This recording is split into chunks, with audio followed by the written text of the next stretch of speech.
ಸದ್ಗುರುನಾಥ ಶರಣಂ ಜಯ ಜಯ. ಓಂ ಸಚ್ಚಿದಾನಂದ ಶರಣಂ ಜಯ ಜಯ. ಎಲ್ಲರಿಗೂ ನನ್ನ ನಮಸ್ಕಾರಗಳು.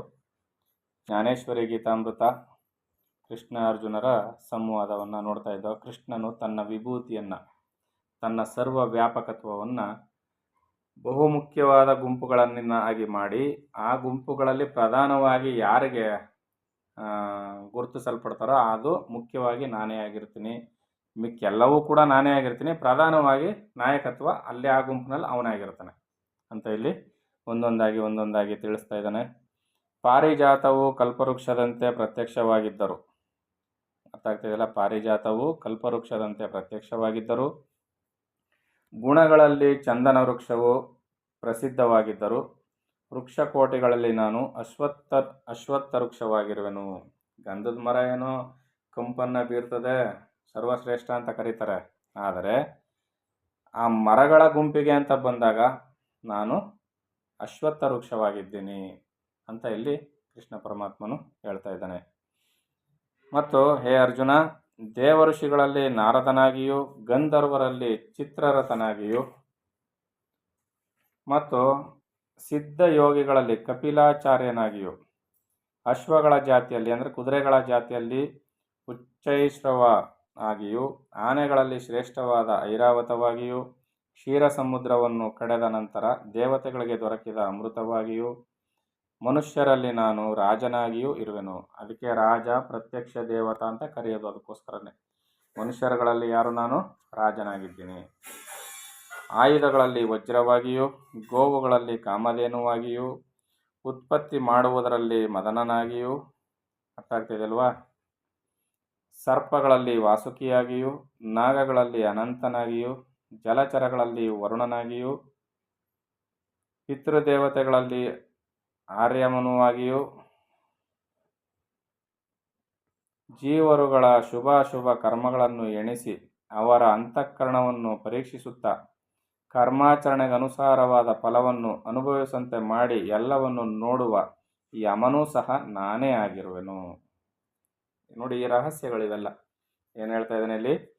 ಜೀವರುಗಳ ಶುಭಾಶುಭ ಕರ್ಮಗಳನ್ನು ಎಣಿಸಿ ಅವರ ಅಂತಃಕರಣವನ್ನು ಪರೀಕ್ಷಿಸುತ್ತಾ ಕರ್ಮಾಚರಣೆಗೆ ಅನುಸಾರವಾದ ಫಲವನ್ನು ಅನುಭವಿಸುವಂತೆ ಮಾಡಿ ಎಲ್ಲವನ್ನು ನೋಡುವ ಯಮನೂ ಸಹ ನಾನೇ ಆಗಿರುವೆನು.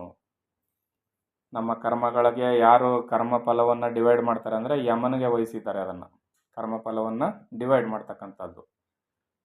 ಪರಮಾತ್ಮ ನಿರ್ಲಿಪ್ತ, ಆದರೆ ಸರ್ವವ್ಯಾಪಕನಾಗಿ ವ್ಯಾವಹಾರಿಕ ಜಗತ್ತನ್ನು ನೋಡ್ಕೊಳ್ಳಿಕ್ಕೆ ಅಂತ ಇಷ್ಟೆಲ್ಲ ವ್ಯವಸ್ಥೆಯನ್ನು ಮಾಡಿಟ್ಟಿದ್ದಾನಲ್ಲ, ಅದರಲ್ಲಿ ನಾವು ಮಾಡುವ ಕರ್ಮಗಳನ್ನು ನೋಡಿ ಅದರ ಲೆಕ್ಕವನ್ನು ಬರೆದು ಒಳ್ಳೆಯದು ಇದು ಕೆಟ್ಟದ್ದು ಅಂತ ಲೆಕ್ಕಾಚಾರ ಮಾಡಿ ಮುಂದಿನ ಜನ್ಮಕ್ಕೆ ಇಷ್ಟು ಒಳ್ಳೆಯ ಫಲ, ಇಷ್ಟು ಕೆಟ್ಟ ಫಲ ಅಂತ ಹೇಳಿ ಆ ಜನ್ಮಕ್ಕೆ ತಕ್ಕಂತೆ ಆ ಫಲವನ್ನು ಕೊಟ್ಟು ಕಳಿಸ್ತಕ್ಕಂಥದ್ದು ಯಾರ ಕೆಲಸ? ಯಮನ ಕೆಲಸ. ಅರ್ಥ ಆಯ್ತಲ್ವಾ? ಅದಕ್ಕೆ ಅವನ್ನ ಯಮಧರ್ಮರಾಯ ಅಂತ ಕರೆಯೋದು.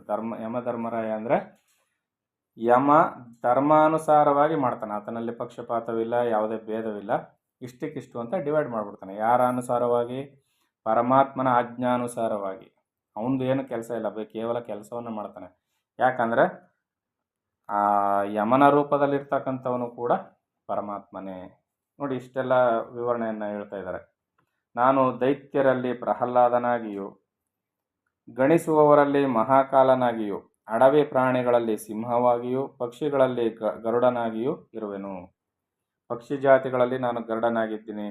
ಕೆಲವರು ಹೇಳ್ತಾರೆ, ಸ್ವಾಮಿ ನವಿಲು ಚೆನ್ನಾಗಿತ್ತು, ಗಿಣಿ ಚೆನ್ನಾಗಿತ್ತಲ್ಲ ಅಂತ. ಅಂದರೆ ಪ್ರಧಾನವಾಗಿ ಶಕ್ತಿಯುತವಾಗಿ ಅದರ ವೇಗಕ್ಕೆ, ಅದರ ಬೇಟೆಗೆ ಅನುಗುಣವಾಗಿ ಯಾವುದೆಲ್ಲ ಇದೆಯೋ ಬಹುಮುಖ್ಯ ಸ್ಥಾನವನ್ನು ಯಾವ್ಯಾವ ಪಡೆದುಕೊಳ್ತಾವೋ ಅಲ್ಲಿ ಅಗ್ರಗಣ್ಯನ ಸ್ಥಾನವನ್ನು ಪಡ್ಕೊಂಡಂಥ ಒಂದನ್ನು ಮುಖ್ಯವಾಗಿ ಗಣಿಸಿ ಹೇಳ್ತಾ ಇರ್ತಕ್ಕಂಥದ್ದು. ಮಿಕ್ಕೆಲ್ಲವೂ ಅಧೀನತೆ, ಎಲ್ಲವೂ ಅದರ ವ್ಯಾಪ್ತಿಯಲ್ಲೇ ಬರ್ತಕ್ಕಂಥವು. ಆದ್ದರಿಂದ ಇಲ್ಲಿ ಇಷ್ಟನ್ನು ತಿಳಿಸ್ತಾ ಇದ್ದಾನೆ. ಹೇ ಅರ್ಜುನ, ಪೃಥ್ವಿ ಮಂಡಲದಲ್ಲಿ ಒಂದು ಗಳಿಗೆಯಾದರೂ ನಿಲ್ಲದೆ ಸಪ್ತ ಸಮುದ್ರವನ್ನು ಪ್ರದಕ್ಷಿಣೆ ಮಾಡುತ್ತಾ ಎಲ್ಲಕ್ಕಿಂತಲೂ ವೇಗವಾಗಿ ಗಮನ ಮಾಡುವ ಪವನನೂ ನಾನೇ. ಪವನನು ಅಂದರೆ ಗಾಳಿಯೂ ಕೂಡ ನಾನೇ. ನಾನು ಶಸ್ತ್ರಧಾರಿಗಳಲ್ಲಿ ರಾಮನಾಗಿರುವೆನು.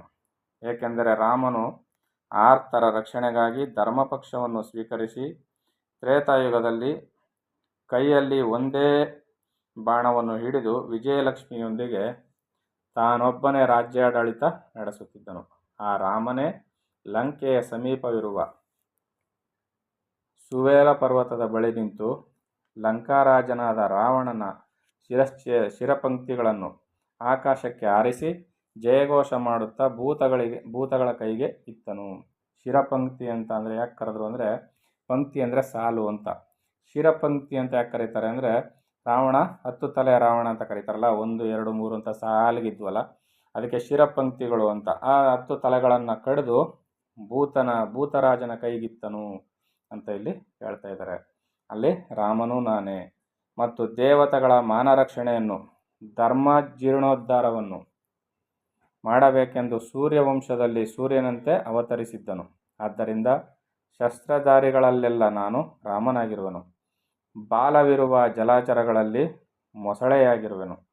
ಭಗೀರಥನ ಪ್ರಯತ್ನದಿಂದ ಪೃಥ್ವಿಯ ಮೇಲೆ ಹರಿದು ಬಂದ ಗಂಗೆಯನ್ನು ಪಾನ ಮಾಡಿದ ಜನ್ನು ಋಷಿಯು ಕಿವಿಯಿಂದ ಹೊರಗೆ ಬಿಟ್ಟಿದ್ದರಿಂದ ಜಾಹ್ನವಿಯಾದಳು.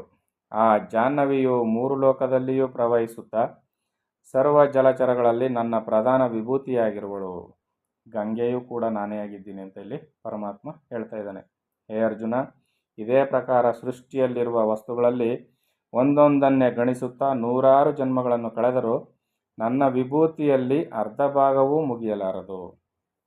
ನನ್ನ ವಿಭೂತಿಯನ್ನು ನೀನು ಸೃಷ್ಟಿಯಲ್ಲಿರುವ ವಸ್ತುಗಳನ್ನೆಲ್ಲ ಒಂದೊಂದನ್ನೇ ಲೆಕ್ಕ ಹಾಕ್ತಾ ಬಂದರು ಅರ್ಜುನ, 100 ಜನ್ಮಗಳನ್ನ ಎತ್ತು ಬಂದರು, ನನ್ನ ವಿಭೂತಿಗಳಲ್ಲಿ ಅರ್ಧವನ್ನೂ ತಿಳ್ಕೊಳ್ಳೋಕ್ಕಾಗೋದಿಲ್ಲ. ಅದರಿಂದ ಮುಖ್ಯವಾಗಿ ಕೆಲವೊಂದನ್ನು ಮಾತ್ರ ನಾನು ನಿನಗೆ ವಿವರಣೆ ಮಾಡಿ ಹೇಳ್ತಾ ಇದ್ದೀನಿ ಅಂತ. ಕೆಲವರ ಮನಸ್ಥಿತಿ ಕೆಲವೊಮ್ಮೆ ಬದಲಾಗ್ಬೋದು. ಇವೆಲ್ಲ ಕಟ್ಟುಕತೆಗಳು, ಇವೆಲ್ಲ ನಂಬಲಿಕ್ಕೆ ಸಾಧ್ಯವಂತ. ಆದರೆ ನಮ್ಮ ಈಗಿನ ಮನಸ್ಥಿತಿಯನ್ನು ಬಿಡಬೇಕು. ಯಾಕಂದರೆ ನಮ್ಮ ಮನಸ್ಥಿತಿ ಈಗೆಲ್ಲ ಹೇಗಿದೆ ಅಂದರೆ, ವಿಷಯ ಸುಖದ ಅಪೇಕ್ಷೆಯಲ್ಲಿ ಇಂದ್ರಿಯಗಳಲ್ಲಿ ನಾವು ವಶವಾಗಿ ಮನಸ್ಸನ್ನು ಹಿಡಿತದಲ್ಲಿಟ್ಟುಕೊಳ್ಳಲಾರದೆ ಚಂಚಲ ಚಿತ್ತರಾಗಿದ್ದೀವಿ. ಇಂಥ ಸ್ಥಿತಿಯಲ್ಲಿ ನಾವು ಆಧ್ಯಾತ್ಮವನ್ನು ಕೇಳಿದಾಗ ನಮಗೆ ವಿರೋಧಾಭಾಸವೇ ವ್ಯಕ್ತವಾಗುತ್ತೆ. ಅದರಿಂದ ಇಂಥ ಸ್ಥಿತಿಯಲ್ಲಿ ನಾವು ಆಧ್ಯಾತ್ಮವನ್ನು ನೋಡಲಿಕ್ಕಾಗೋದಿಲ್ಲ. ಇದೇನಿದ್ರೂ ಕೂಡ ಅಂತಃಕರಣ ಶುದ್ಧಿಯನ್ನು ಮಾಡಿಕೊಂಡು ಆತ್ಮಜ್ಞಾನದ ಆತ್ಮತತ್ವವನ್ನು ತಿಳಿಯಬೇಕು ಅಂತ ಬಂದಾಗ ಈ ಸತ್ಯದ ಗೋಚರವಾಗುತ್ತೆ. ಅಲ್ಲಿವರೆಗೂ ಇದು ಅರ್ಥ ಆಗೋದಿಲ್ಲ. ಮುಂದುವರೆದು ಪರಮಾತ್ಮ ಹೇಳ್ತಾನೆ, ನಕ್ಷತ್ರಗಳನ್ನು ಒಂದುಗೂಡಿಸಬೇಕಾದರೆ ಆಕಾಶವನ್ನು ಮೂಟೆ ಕಟ್ಟಬೇಕು. ನಕ್ಷತ್ರಗಳೆಲ್ಲನೂ ಒಂದುಗೂಡಿಸ್ಬೇಕಂದ್ರೆ ಒಟ್ಟಿಗೆ ಸೇರಿಸ್ಬೇಕಂದ್ರೆ ಏನು ಮಾಡಬೇಕು? ಆಕಾಶ ಎಲ್ಲನೂ ಒಂದುಗೂಡಿಸಿ ಒಂದು ಗಂಟು ಮೂಟೆ ಕಟ್ತಾರಲ್ಲ, ಆ ರೀತಿಯಲ್ಲಿ ಗಂಟು ಮೂಟೆ ಕಟ್ಟಬೇಕು. ಪೃಥ್ವಿಯಲ್ಲಿರುವ ಅಣುಗಳನ್ನು ಎಣಿಸಬೇಕಾದರೆ ಪೃಥ್ವಿಯನ್ನೇ ಕೈಗೆ ಎತ್ತಿಕೊಳ್ಳಬೇಕು. ಒಂದು ಅಣು ಅಂದರೆ ಕಣ್ಣಿಗೆ ಕಾಣೋದಿಲ್ಲ. ಆ ಅಣುವಿನಿಂದ ಘನವಾಗಿ ಎಷ್ಟೋ ಪದಾರ್ಥಗಳು, ದೊಡ್ಡ ಪದಾರ್ಥಗಳನ್ನೇ ಎಣಿಸೋದಕ್ಕಾಗೋದಿಲ್ಲ ಭೂಮಿ ಮೇಲೆ ಇರ್ತಕ್ಕಂಥದ್ದನ್ನ. ಇನ್ನು ಒಂದೊಂದು ಅಣುವನ್ನು ಎಣಿಸೋಕ್ಕಾಗುತ್ತಾ? ಆ ಥರ ಏನಾದರೂ ಎಣಿಸ್ಬೇಕು ಅಂದರೆ ಇಡೀ ಭೂಮಿಯನ್ನು ಅಂಗೈಯಲ್ಲಿ ಇಟ್ಕೊಂಡು ನೋಡಬೇಕಂತೆ. ಅಂಗೈಯಲ್ಲಿ ಭೂಮಿಯನ್ನು ಇಟ್ಕೊಳ್ಳೋದು ಉಂಟಾ? ಅಂಗೈಯನ್ನು ಭೂಮಿಯಲ್ಲಿ ಇಟ್ಕೋಬೇಕಾದ್ರೆ ನಾವು ಎಷ್ಟು ಗಾತ್ರದವರಾಗಿರ್ಬೇಕು ಅಲ್ವಾ?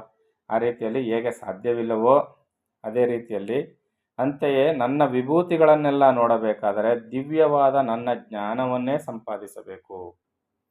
ಪರಮಾತ್ಮ ಈಗ ಏನು ಹೇಳ್ತಾ ಇದ್ದಾನೆ, ಹಂಗಾದರೆ ನಿನ್ನ ಜ್ಞಾನವನ್ನು, ನಿನ್ನ ವಿಭೂತಿಯನ್ನು ತಿಳಿಲಿಕ್ಕೆ ಸಾಧ್ಯವೇ ಇಲ್ವೇ ಪರಮಾತ್ಮ ಅಂತ ಅರ್ಜುನ ಪ್ರಶ್ನೆ ಕೇಳಬೇಕಾಗಿತ್ತು. ಆದರೆ ಪರಮಾತ್ಮನೇ ಉತ್ತರ ಏನು ಹೇಳ್ತಾ ಇದ್ದಾನೆ, ನೀನು ಹಂಗೇನಾದರೂ ತಿಳ್ಕೋಬೇಕು ಅನ್ನೋದಾಗಿದ್ದರೆ ನೀನು ನನ್ನ ಜ್ಞಾನವನ್ನೇ, ದಿವ್ಯವಾದ ನನ್ನ ಜ್ಞಾನವನ್ನೇ ಸಂಪಾದಿಸಬೇಕು. ಅದಕ್ಕೆ ವಸಿಷ್ಠರು ಹೇಳ್ತಾರೆ, ಜ್ಞಾನ ದೃಷ್ಟಿಯಿಂದ ಜಗತ್ತಿನ ಮೂಲೆಗೂ ತಮ್ಮ ದಿವ್ಯ ದೃಷ್ಟಿಯನ್ನು ಹರಿಸಿ ಇಂಥ ಜಾಗದಲ್ಲಿ, ಇಂಥ ಕಾಲಮಾನದಲ್ಲಿ ಇಂಥ ಘಟನೆ ಸಂಭವಿಸ್ತು, ಅಂಥದ್ದು ಈಗಲೂ ಇಲ್ಲಿದೆ, ಇಂಥದ್ದನ್ನೆಲ್ಲ ಹೇಳ್ತಾರೆ. ವೈಜ್ಞಾನಿಕವಾಗಿ ಒಬ್ಬ ವಿಜ್ಞಾನಿಯಿಂದ ಸಾಧ್ಯವಿಲ್ಲದ್ದನ್ನು ಆಧ್ಯಾತ್ಮ ಜ್ಞಾನಿ ಹೋಗಿ ಬಂದ್ಬಿಡ್ತಾನೆ. ಇದು ಆಧ್ಯಾತ್ಮ ಜ್ಞಾನದ ಉತ್ತುಂಗದ ಸ್ಥಿತಿ ಅಂತ ಆಗಿರ್ತದೆ. ವಿಜ್ಞಾನಿಗಳು ಅದರಲ್ಲಿ ಅರ್ಧ ಭಾಗ ಹೇಳ್ಬೇಕು ಅಂದರೆ ಅವರು ಕೂಡ ಆತ್ಮಜ್ಞಾನದ ಸಾಧಕರೇ. ಯಾಕಂದರೆ ಆ ಮಟ್ಟದ ಜ್ಞಾನವನ್ನು ಕಂಡಿರ್ತಕ್ಕಂಥವ್ರು. ಅವರು ಇನ್ನೊಂದು ಸ್ವಲ್ಪ ಪ್ರಯತ್ನ ಪಟ್ಟಿದ್ದೆ ಆದರೆ ಮಹಾಜ್ಞಾನಿಗಳೇ ಅವರು ಕೂಡ. ಯಾಕಂದರೆ ಸರ್ವೇ ಸಾಧಾರಣವಾಗಿ ಏನನ್ನ ಒಂದು ವಸ್ತುವನ್ನು ಆವಿಷ್ಕಾರ ಮಾಡುವುದೋ ಕಂಡುಹಿಡಿಯುವುದೋ ಅಷ್ಟು ಸುಲಭದ ಮಾತಲ್ಲ. ಸರ್ವೇ ಸಾಮಾನ್ಯವಾಗಿ ನಮ್ಮಂಥವ್ರಿಗೆ, ಸಾಮಾನ್ಯ ಜನರಿಗೆ ಏನೂ ಆಗೋದಿಲ್ಲ, ಅದು ಬರೋದಿಲ್ಲ. ವಿಜ್ಞಾನಿಗಳು ಅದಕ್ಕಾಗಿ ತಪಸ್ಸು ಮಾಡಿದವರು, ಅವರು ಅದಕ್ಕಾಗಿ ಶ್ರಮಪಟ್ಟು ಅಂಥದ್ದೊಂದನ್ನು ಕಂಡುಹಿಡಿತಾರೆ. ಇದೇ ರೀತಿಯಲ್ಲಿ ಸರಿಯಾದ ಮಾರ್ಗದಲ್ಲಿ ಅಧ್ಯಾತ್ಮ ಸಾಧನೆಯನ್ನು ಮಾಡಿದವರು ಈ ಥರ ದಿವ್ಯ ಜ್ಞಾನಿಗಳು ಆಗ್ತಾರೆ. ಅದನ್ನೇ ಇಲ್ಲಿ ಅರ್ಜುನ ನನಗೆ ಕೃಷ್ಣ ಹೇಳ್ತಾ ಇದ್ದಾನೆ, ನನ್ನ ದಿವ್ಯ ಜ್ಞಾನವನ್ನು ಸಂಪಾದನೆ ಮಾಡಿದ್ರೆ ಮಾತ್ರ ನೋಡಲಿಕ್ಕೆ ಸಾಧ್ಯ.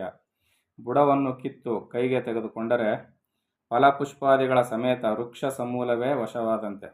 ಈಗ ಒಂದು ದೊಡ್ಡ ಮರವನ್ನು ಬೇರು ಸಮೇತ ಕಿತ್ತು ಕೈಲಿ ಹಿಡ್ಕೊಂಡ್ರೆ ಇಡೀ ಮರವೇ ನಮ್ಮ ಕೈಲಿರ್ತದೆ. ಒಂದೊಂದೇ ಹಣ್ಣು ಒಂದೊಂದು ಕೊಂಬೆಯನ್ನು ಕಿತ್ತರೇನು ಸಾಧ್ಯವಿಲ್ಲ. ಆ ರೀತಿಯಲ್ಲಿ ನನ್ನ ಸ್ವರೂಪಾನುಭವವನ್ನು ಪಡೆದರೆ ಮಾತ್ರ ವ್ಯಾಪಕವಾದ ಸಮಸ್ತ ವಿಭೂತಿಯ ಜ್ಞಾನವನ್ನು ಹೊಂದಬಹುದು. ಹಾಗಲ್ಲದೆ ನನ್ನ ವಿಭೂತಿಗಳನ್ನು ಎಲ್ಲಿ ಪರ್ಯಂತರ ಎಣಿಸಲಿ. ಆದ್ದರಿಂದ ನೀನು ಈ ಸರ್ವದರ ಸಾರವೇ ನಾನೆಂದು ತಿಳಿ. ನಾನು ನಿನಗೆ ಎಲ್ಲಿ ಪರ್ಯಂತ ಎಣಿಸಿ ಹೇಳಲಿಯಪ್ಪ, ಎಲ್ಲವೂ ಕೂಡ ನಾನೇ ಆಗಿದ್ದೀನಿ. ನೀನೇನು ತಿಳ್ಕೋಬೇಕು? ಎಲ್ಲ ಸರ್ವದರ ಸಾರವೇ ನಾನಾಗಿದ್ದೀನಿ ಅಂತ ತಿಳ್ಕೊ. ಆಗ ನಿನಗೆ ನನ್ನ ವಿಭೂತಿ ಅರ್ಥ ಆಗುತ್ತೆ ಅಂತ ಪರಮಾತ್ಮನು ಹೇಳ್ತಾ ಇದ್ದಾನೆ. ಮುಂದುವರೆದು ಏನು ಹೇಳ್ತಾನೆ ಅಂತ ಮುಂದಿನ ಆಡಿಯೋದಲ್ಲಿ ನೋಡೋಣ. ಎಲ್ಲರಿಗೂ ಒಳ್ಳೆಯದಾಗಲಿ. ಓಂ ಸದ್ಗುರುನಾಥ ಶರಣಂ ಜಯ ಜಯ. ಓಂ ಸಚ್ಚಿದಾನಂದ ಶರಣಂ ಜಯ ಜಯ. ಹರಿ ಓಂ ತತ್ಸತ್. ಹರಿ ಓಂ ತತ್ಸತ್. ಹರಿ ಓಂ ತತ್ಸತ್.